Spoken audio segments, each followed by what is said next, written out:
Assalamualaikum warahmatullahi wabarakatuh. Sebelumnya, perkenalkan nama saya Suputar Priyanto dengan NIM akhir 247. Di sini saya akan menjelaskan mengenai hasil pengerjaan ETS simulasi sistem industri berupa pro model.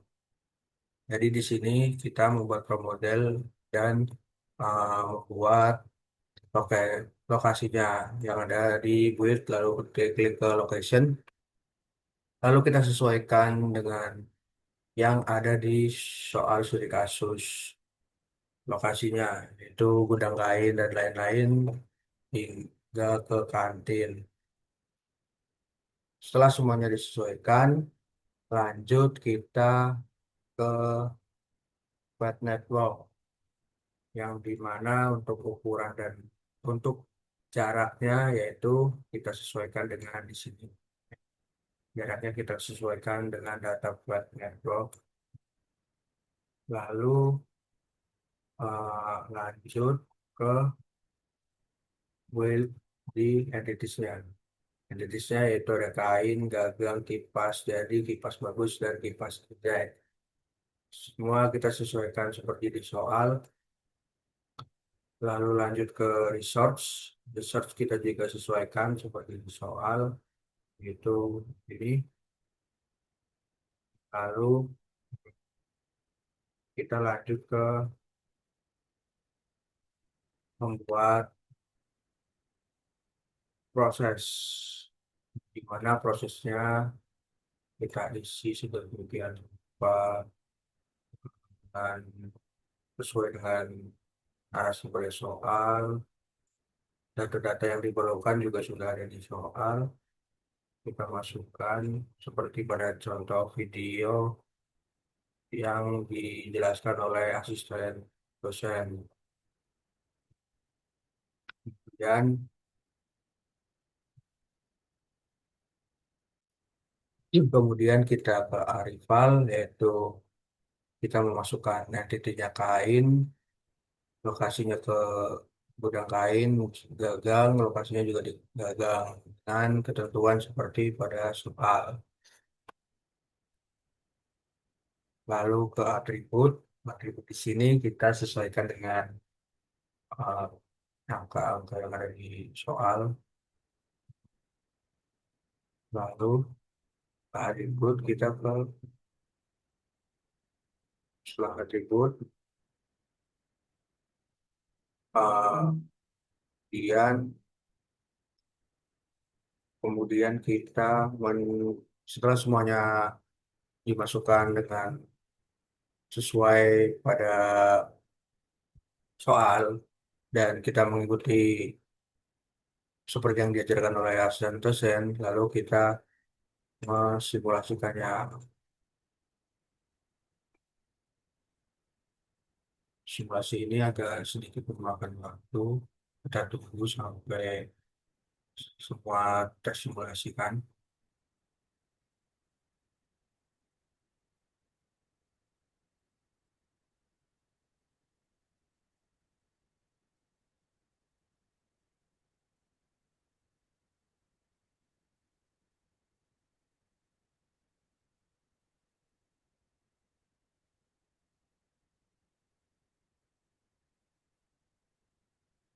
Kalau sudah, kita di sini aplikasinya kita on, lalu oke. Lalu kita ke entity activity dan kita cek di kipas bagus. Di sini total eksisnya kita sudah keluar dari nilainya. Nah, kemudian langkah selanjutnya saya akan memvalidasi. Kemudian saya akan memvalidasi. Eh,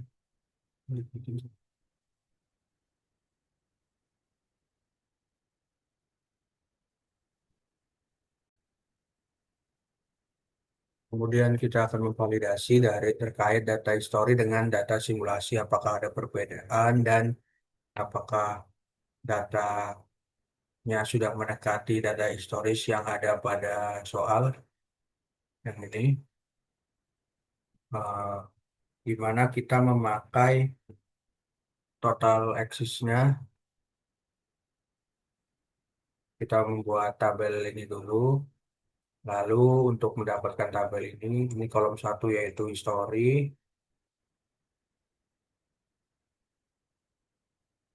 history, kolom dua yaitu simulasi. Kita melakukan eh, sebentar.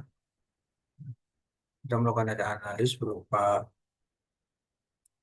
deskripsi statik mengikuti video tutorial pada Zenlab.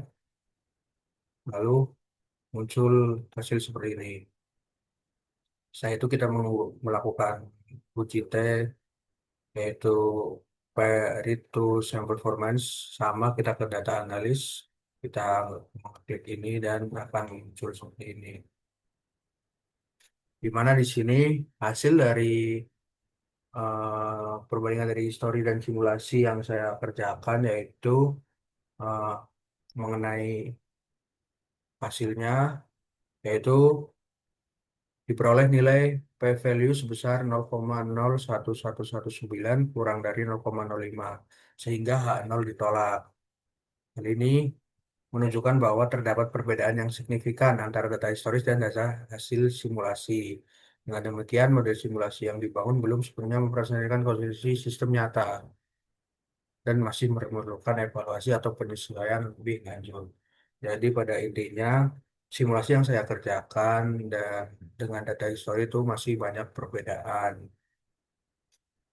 Lalu, ketentuan berikutnya yaitu membuat skenario lain selain dari skenario yang ada di studi kasus itu.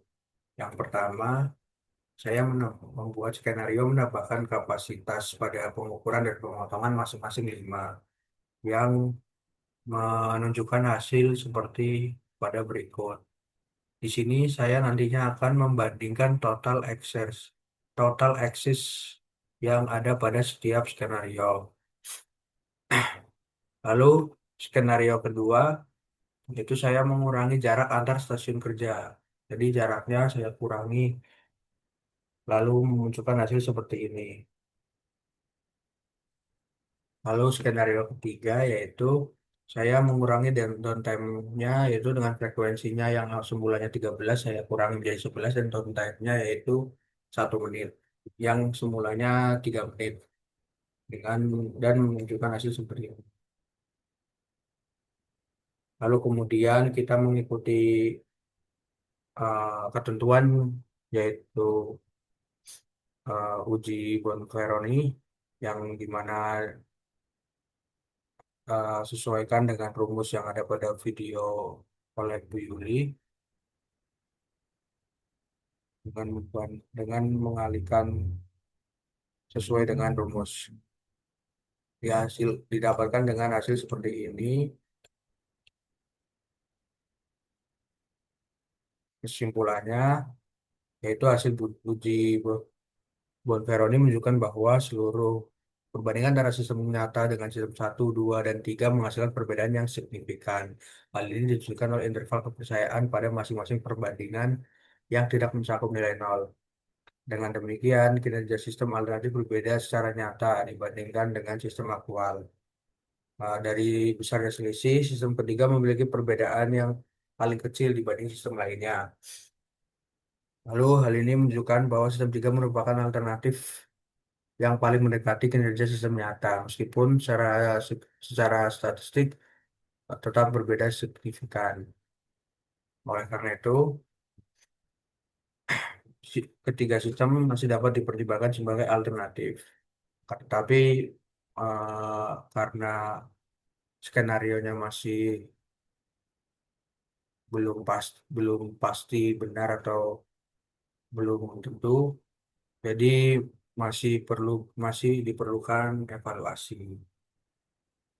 Eh, Sekian presentasi dari saya, kurang lebihnya mohon maaf. Assalamualaikum warahmatullahi wabarakatuh.